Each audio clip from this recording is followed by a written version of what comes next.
Gaia. Gaia. Gaia. Gaia. Nuestra acción frente al cambio climático. Gaia.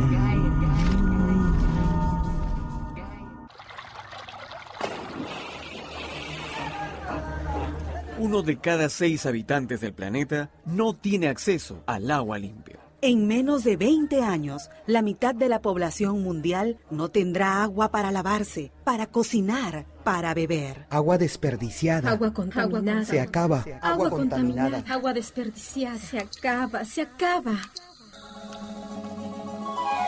No recibimos la tierra en herencia de nuestros antepasados, sino en préstamo de nuestros hijos e hijas.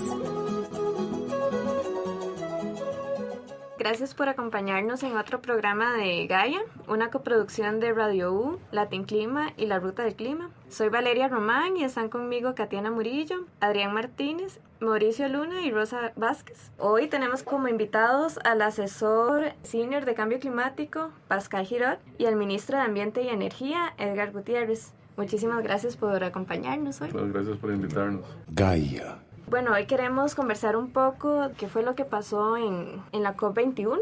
Entonces, quizá don Edgar, que nos cuente cuál fue el rol que jugó Costa Rica en esta cumbre. Bueno, el papel que juega un país parte, así es como se le llama a los países que han ratificado la Convención de Cambio Climático, es un papel que participa en las decisiones, pero lo importante de la Convención no solamente es participar de las decisiones que se llegan a tomar, sino también de todas las conversaciones y negociaciones y reuniones que uno puede tener al margen de la reunión oficial. Y yo creo que en esta oportunidad la delegación que tuvo Costa Rica fue una delegación que nos garantizó estar presente en aquellos eventos que teníamos que estar presentes, sobre todo, digamos, demostrando la gran ambición que el país mostró con su contribución nacional, la que presentamos en septiembre. Estuvimos a la par de AILAC muy fuertemente, de este grupo de negociación que se ha constituido como países que en cierta forma pensamos parecido, donde está Chile, está Perú, está Colombia, está Panamá, está Honduras. Y esos son parte del grupo AILAC. Guatemala, ese es el grupo AILAC. Participamos también con otros grupos, como los grupos de países más vulnerables, a la par de las pequeñas islas, en vista de que el IPCC ha considerado que la región centroamericana es una de las regiones más vulnerables del mundo, a la par de las islas y otras regiones. Esa fue una lucha que en realidad perdimos en la conferencia, y sobre todo porque lamentablemente el grupo SICA, el grupo centroamericano, no fue un grupo que se constituyó como un grupo de negociación como tal y que tuvo presencia como tal, ¿verdad? Hubo falta de cohesión. Es difícil tener un grupo centroamericano consolidado cuando tenemos a país como por ejemplo Nicaragua, que tiene una agenda muy propia, o un país como Belice, que se siente más cerca de las pequeñas islas que del continente. Realmente ahí perdimos la batalla porque queríamos de que en el Acuerdo de París quedara reflejado que efectivamente Centroamérica era uno de los lugares más vulnerables. Pero bueno, en fin, el papel que jugó Costa Rica fue de tomar posición y de empujar las metas ambiciosas y de empujar posiciones de avanzada, a tal punto que hicimos una propuesta que era de que Costa Rica se considerara como un laboratorio mundial en temas de lucha contra el cambio climático. Entonces yo creo que fue un papel muy importante, hubo una participación bastante activa, fuimos 44 personas en la delegación, de los cuales, para que Chamuco no hable de paja, ¿verdad? Solamente 6 de esas 44 personas fueron pagadas por el gobierno. Todos tuvimos apoyos, ya sea de Naciones Unidas o de ONGs. Fueron 4 personas de la Casa Presidencial. Estuvo el expresidente Figueres, don Álvaro Umaña, que fue el ministro de Ambiente.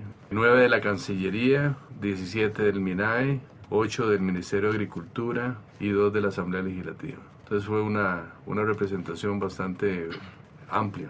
Se participó desde foros específicos, temáticos, como por ejemplo de energía, hasta temas parlamentarios que atendió la diputada Marcela Guerrero. Entonces yo creo que fue un papel muy, muy importante, fue reconocido así por algunos medios, y creo que cuando un país como Costa Rica, que es un país pequeño, pero que es un país referente se destaca en su participación en una reunión de esta naturaleza, el compromiso que adquirimos es mucho mayor. Ahora tenemos tareas enormes y que tenemos que cumplir, porque no podemos defraudar esa trayectoria que empezamos en París.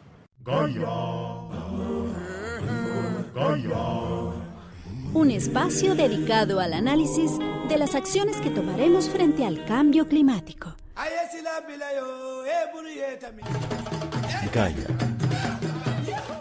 Sería importante aclarar que a pesar de que no se logró el reconocimiento de la región como vulnerable en el campo político, es muy claro que los reportes del IPCC dejan ver que somos una región muy vulnerable. Claro. Y una cosa también importante es que sí quedó en el acuerdo, por ejemplo, que sí el IPCC es el referente. Y yo creo que entonces a partir de ahí, al IPCC, al considerar Centroamérica como más vulnerable, efectivamente por ese lado se puede avanzar en ese sentido, exactamente.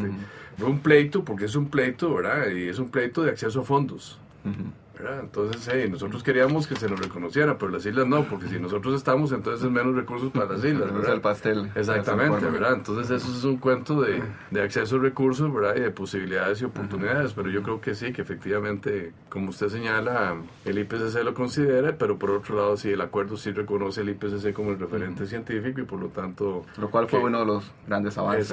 Exactamente. Gaia. Sí se oyó mucho en la participación de Costa Rica durante la COP sobre el tema de derechos humanos y género. Exacto. ¿Cómo fue el rol o qué fue lo que estaba impulsando Costa Rica? Bueno, quizás es importante que marcar un poco la trayectoria del país mucho antes de la COP en ese tema, ¿verdad? No es un tema nuevo para Costa Rica, es un tema que la Cancillería ha venido planteando en otro foro que son propiamente dicho de derechos humanos, que la Comisión de las Naciones Unidas sobre los Derechos Humanos, etcétera. En el caso de derechos humanos, en una de las primeras reuniones, hay que decir que la COP21 fue la culminación de un proceso muy intenso de negociación de varios años, y empezando en el 2015 tuvimos una de las primeras rondas del ADP, digamos, de la discusión del texto del Acuerdo de París, fue en Ginebra. Y estando en Ginebra, la misión diplomática de Costa Rica en Ginebra organizó una iniciativa que se llamaba el Geneva Pledge, que era el compromiso de Ginebra, donde se planteó una iniciativa liderada por Costa Rica de reunir a aquellos países interesados en impulsar un enfoque de derechos humanos ligado al cambio climático, tanto a los impactos del cambio climático en los derechos humanos y ese tema de vulnerabilidad diferenciada entre países y dentro de los países entre género, entre diferentes grupos sociales. Se firmó en Ginebra con un grupo de una veintena de países y al finalizar el año había más de 30 países matriculados. Es decir, yo creo que ese liderazgo desde una posición pues de solvencia moral le ha ayudado muchísimo al país a posicionarse efectivamente como un país que tiene alguna autoridad en el tema de derechos humanos. Por más pequeño que sea Costa Rica, sí, la gente lo ve como un referente en esos temas. Y concretamente creo que sí tuvimos incidencia en que el preámbulo sí refleja el tema de derechos humanos, y eso no se debe únicamente a Costa Rica, pero que sí levantamos la voz y el mismo señor ministro estuvo en plenaria hablando a nombre del tema e insistiendo en la necesidad de incorporar ese tema en el preámbulo del acuerdo, y así quedó. Gaia.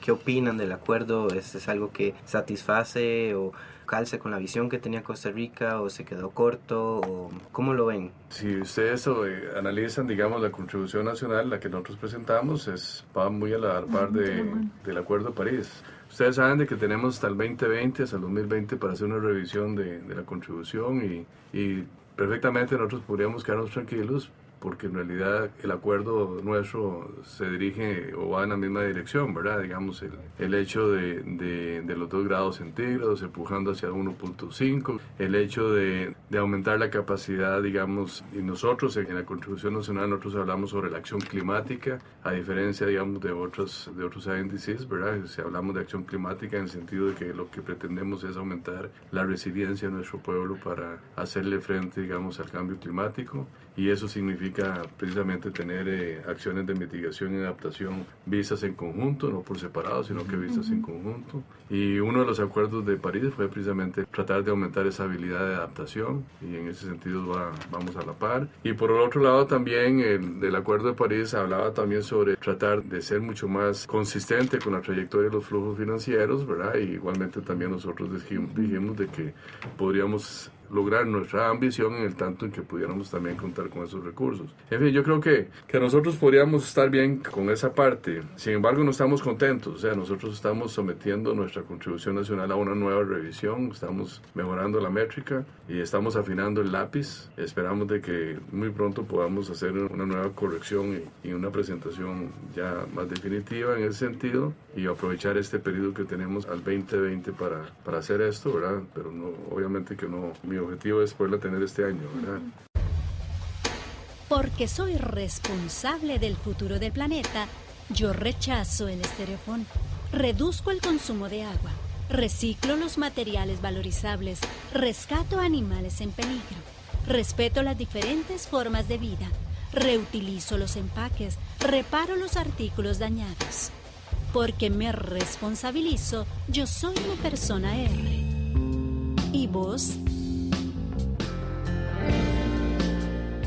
Antes de la COP, es más, el 2 de agosto, el presidente de la República y un servidor firmamos la Política Nacional Energética 2015-2030.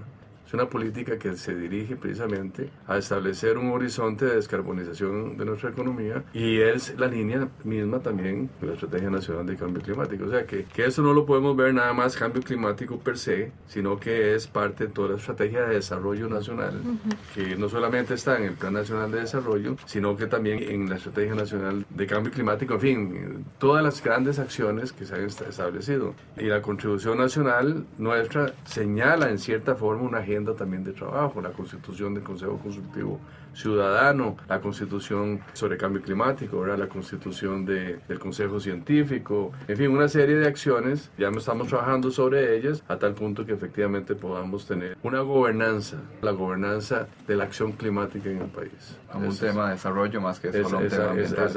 Exactamente. Es que tiene que verse como un tema de desarrollo. O sea, y eso lo hablamos en París, y eso fue parte del discurso nuestro en París. O sea, cambio climático per se no tiene sentido. Tiene sentido en el tanto en que se enmarca dentro del desarrollo de nuestros países.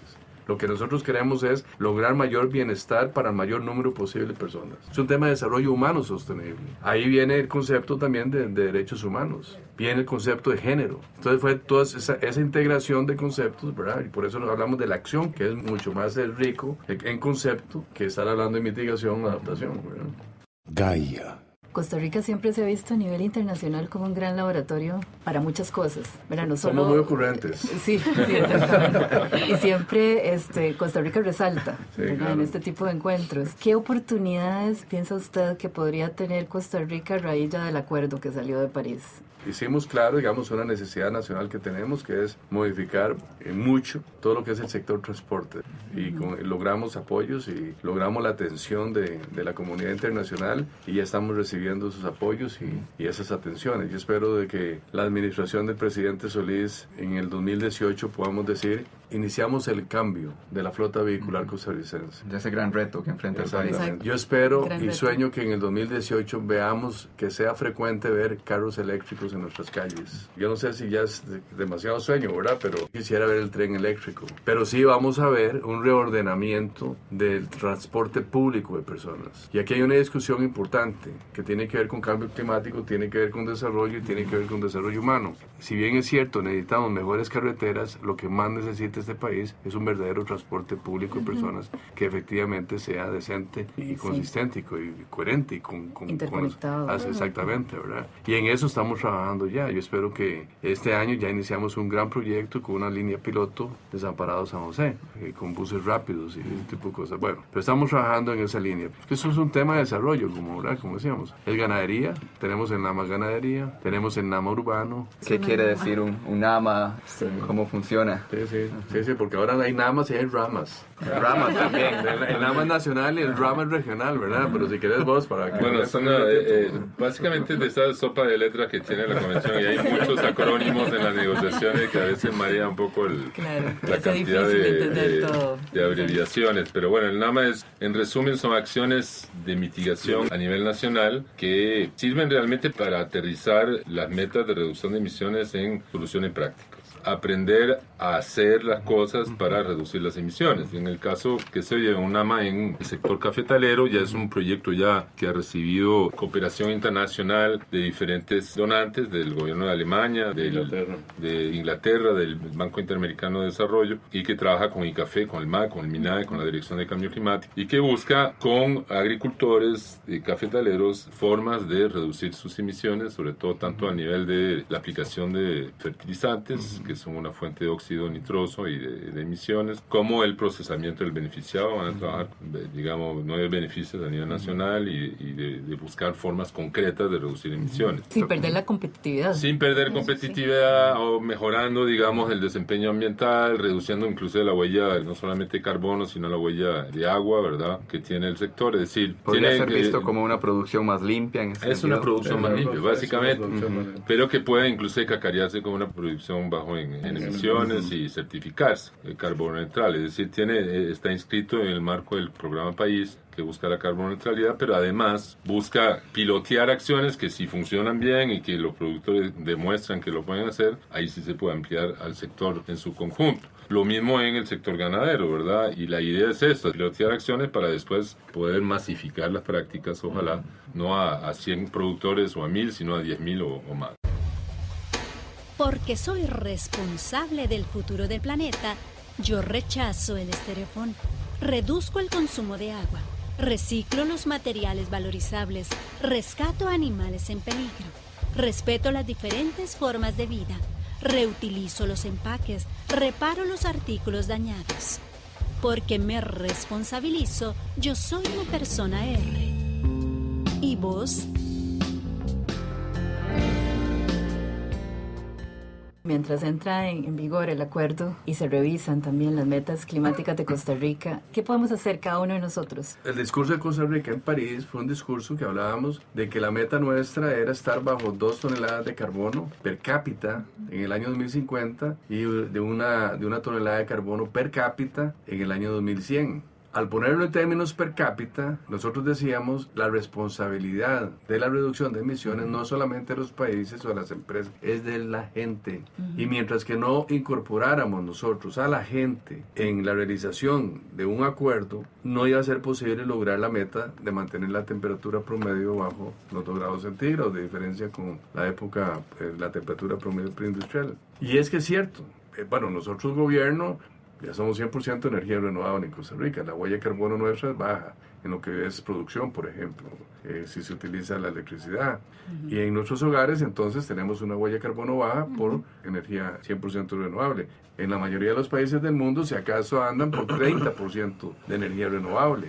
Están quemando todavía carbón y usando combustibles y con altas emisiones. Eso es importante tener presente, ¿verdad?, de que ya nosotros en ese sentido estamos trabajando bien. Pero por el otro lado, en el tanto en que nosotros utilicemos, por ejemplo, productos no durables, no duraderos y con materiales baratos y que no se puedan reparar y ese tipo de cosas, estamos contribuyendo a más emisiones, porque eso significa más residuos sólidos. Hay un gran componente de responsabilidad en el cumplimiento de las metas de los ciudadanos y eso pasa por los cambios de patrones de consumo. Tenemos que empezar a aprender a consumir distinto y tenemos que empezar a tomar conciencia. Y una de las cosas bonitas de eso es de que ya hay muchas apps, muchas aplicaciones para los teléfonos celulares donde le calculan a uno cuál es la emisión que uno tiene. Y eso es importante y es una de las tareas que yo quisiera cumplir este año en el Ministerio con la Dirección de Cambio Climático para identificar identificar una de tantas aplicaciones para masificarla en Costa Rica, para que la gente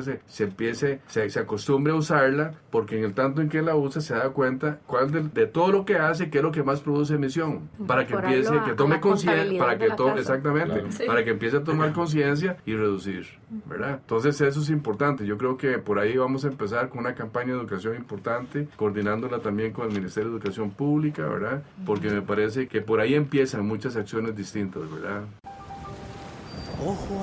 Ojo al clima. La Universidad de Costa Rica lanza el novedoso portal sobre cambio climático. Ojo al clima cuenta con información científica, periodística y de opinión. Todos sus artículos versan sobre el cambio climático y sus consecuencias. Ojo al clima. Esta nueva plataforma digital del semanario Universidad tiene como propósito comunicar el contenido científico que se produce en la Universidad de Costa Rica, que recopila el Panel Intergubernamental de Cambio Climático, IPCC, y que generan otras instancias nacionales y de la región. Ojo al clima. Encontrá información en ojoalclima.com. Gaia. Para que una ciudadanía pueda realmente corresponsabilizarse requiere información fidedigna, oportuna y pública. Y una de las cosas que sí pusimos en blanco y negra en la contribución nacional es el tema de datos abiertos, porque sufrimos, digamos, la dificultad de conseguir datos, inclusive datos generados por entidades públicas, que siguen siendo de muy difícil acceso, inclusive para funcionarios públicos, ¿verdad? Es decir, y mucho menos para ciudadanos o empresas. Está claro de que una ciudadanía no va a poder, digamos, ser actor de la descarbonización de este país si no maneja información pública y no tiene acceso a información oportuna. Y esa es una tarea grande que tenemos por delante, de poner esa información climática a disposición de la ciudadanía, que sepan dónde estamos parados, cuáles son las emisiones de distintos sectores, de distintas empresas, y de tener esa obligación de divulgar un poco dónde estamos, ¿verdad? También que sea tal vez accesible en el sentido que a veces es como información un poco técnica para el público en general, entonces sería importante como hacerla accesible en ese sentido. Aterrizarla, exactamente. Y esto que se está comentando de que se va a revisar del Plan Climático de Costa Rica, la contribución nacional, ¿qué es lo que se va a revisar? Cuando nosotros entramos hace 20 meses, lo que yo me encuentro es una cantidad de iniciativas que tienen que ver con cambio climático, pero que no tenían un hilo que hilvanaba. No tenían un hilo que efectivamente hacía que todo esto tuviera un sentido en una dirección. Y no solamente, digamos, de acciones concretas que son muy buenas, que tenemos que reforzar y que fortalecer este año, como por ejemplo el programa C Neutral, ¿verdad? De las empresas, que es un programa buenísimo, ¿verdad? Esa parte de la gobernanza, entonces es una preocupación grande, ¿verdad? Entonces este año estamos concentrándonos en eso, como les decía. En ese sentido nos encontramos que teníamos grupos trabajando con datos forestales, por un lado, otro grupo también trabajando con otros datos y con otros datos. Entonces al final tenemos datos que son importantes, pero que tenemos que revisar la calidad de esos datos. Y tenemos un inventario forestal nacional que presentamos finales del año pasado, que antes no lo teníamos, que es una fotografía completa de los bosques costarricenses, ¿verdad? Que es un dato duro, ya eso es un dato muy duro y con una gran confiabilidad. El inventario salió con una confiabilidad bastante alta.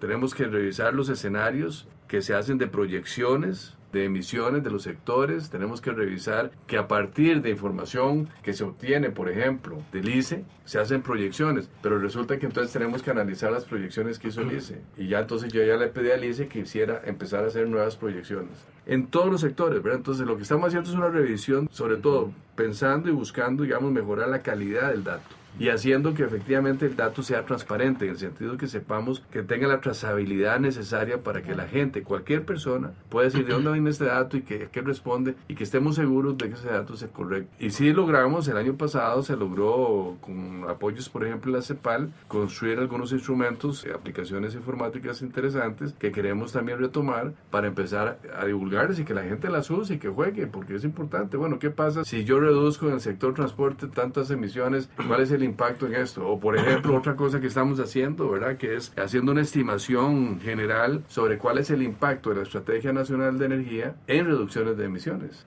Pero a la par tenemos que calcular también cuál es el costo del Plan Nacional de Energía. Bueno, ya ustedes lo vieron, esta semana tuvimos la gran discusión, que fue una discusión pública, ¿verdad?, sobre los precios del gas, del búnker y del asfalto. Tuvimos que salir nosotros a hacer una política sectorial de precios para mantener los precios de estos combustibles en la dirección que estamos queriendo que se vayan de acuerdo al Plan Nacional de Energía, porque si no se llegan a disparar para el otro lado. Entonces esto es parte, digamos, de lo que es la política pública, ¿verdad? Pero para eso necesitamos datos con calidad 100. Gaia. ¿Y dónde van a estar esos datos?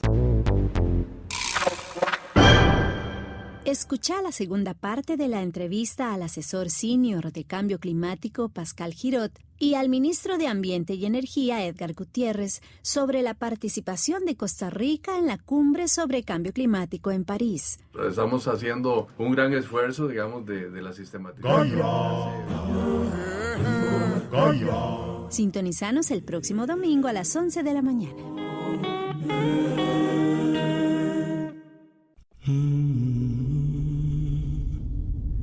Gaia.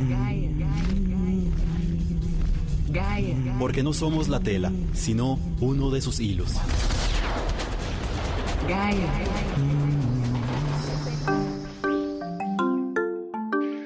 La economía social y solidaria es una forma que se está impulsando con el objetivo de apoyar al pequeño y mediano productor del sector campesino, sector indígena, y por eso creemos que es una forma también de apoyar el planeta, porque el principio de la solidaridad es un principio que debe estar vinculado también a la protección del medio ambiente. La soberanía alimentaria para nosotros es una forma de enfriar el planeta, que desde su lógica productiva, no desde la lógica agroindustrial, tienen una forma de apoyar y colaborar con el medio ambiente. La economía social solidaria genera productos que provienen de sistemas agroforestales a pequeña escala, contraria a la producción corporativa que se basa en la expansión de monocultivo y el abuso de los plaguicidas y otros productos contaminantes. La agricultura orgánica ha sido parte importante de este proceso. Los sistemas agroforestales son una propuesta de integración en donde se tiene un trabajo familiar y donde también se tiene un trabajo con la parcela. Funciona a partir de diferentes cultivos. Tienen la combinación de la agrobiodiversidad con la agroforestería. Hay sistemas que son agrobiodiversos y hay otros que son agroforestales. En los lugares donde existen bosques todavía puede funcionar un proceso agroforestal. En los lugares donde no hay bosque pueden funcionar sistemas agrobiodiversos. Una intención es lograr que el consumidor urbano tenga más contacto con algunas cosas que son más del consumo cotidiano, digamos, de los sectores campesinos. Grace García Muñoz, ecologista.